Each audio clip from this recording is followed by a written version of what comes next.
Hello everyone, Minute Plus Meditation. Now we're in the book of Ruth from the Old Testament. So I'm just going to get to one section. Ruth tells her daughters-in-law basically to go back home because their husbands, her sons, have died. And Naomi chooses to, Orpah kissed her mother-in-law and returns to her people, but Ruth clung to Naomi. And these are the beautiful words. But Ruth said, "Do not press me to leave you, or to turn back to following you. Where you go, I will go. Where you lodge, I will lodge. Your people shall be my people, and your God, my God." And so it's a beautiful alignment of her will with the will of her mother-in-law. And how this would have been so risky, because she's going into a foreign land. She's a foreigner, right? She's a Gentile. She's going to be amongst these Jewish people, and they're not always so friendly with regards to these Gentiles. But God has a plan for Ruth, and it's amazing. She's going to marry somebody who will then be the grandfather of King David. It's really astounding. So she will be inserted into the genealogy of Jesus Christ. So, again, it may have been okay for her to return, just like her sister-in-law had done. Orpah, she went home. The scripture doesn't condemn her for doing that, but she decides to align herself with her mother-in-law. And as a result, God is able to accomplish great things through her.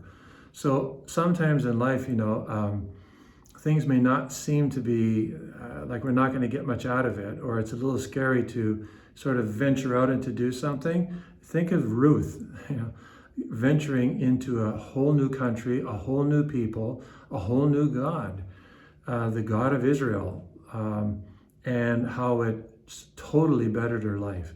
For you and me, Jesus will ask us at times or feel we're being called to do something that's a little scary, new territory, not a different God, but a God who's perhaps we're trying to get closer to or wants to get closer to us, and we feel that pinch.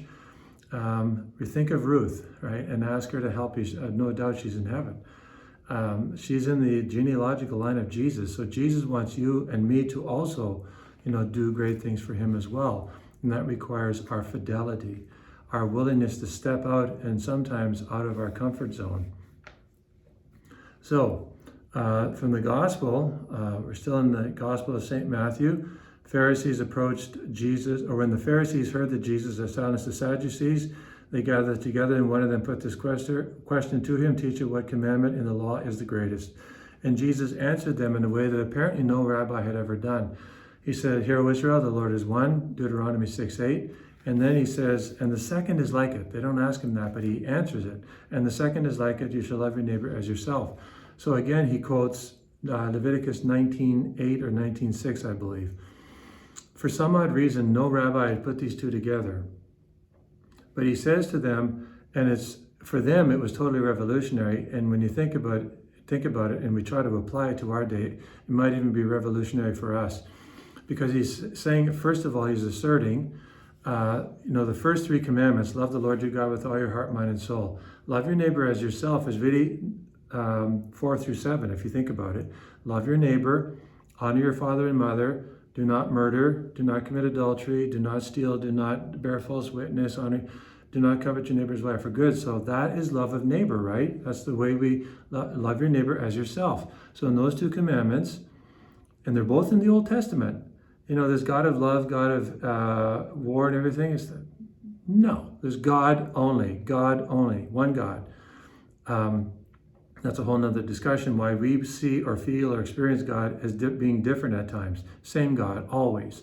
So God is calling us to love him, and we got to keep that as a priority, number one. And then when that happens, we love ourselves, we love our neighbor as ourselves. We love ourselves, then we're able to love our neighbor much better, because we're aware of our egoism, we're aware of our passions, of our inappropriateness, these things, vanity, all these kind of things that, we make a mess of ourselves, we embarrass ourselves, right? So if we're loving ourselves properly, we're aware of ourselves in the presence of Jesus, then we're able to love our neighbor much better. We have respect for people, even especially, the downtrodden, the poor, the lame, the blind, and so on. So today, keep these two things in mind, especially this love of God. Am I loving the Lord my God? And is that transferring in to loving my neighbor as myself? God bless you.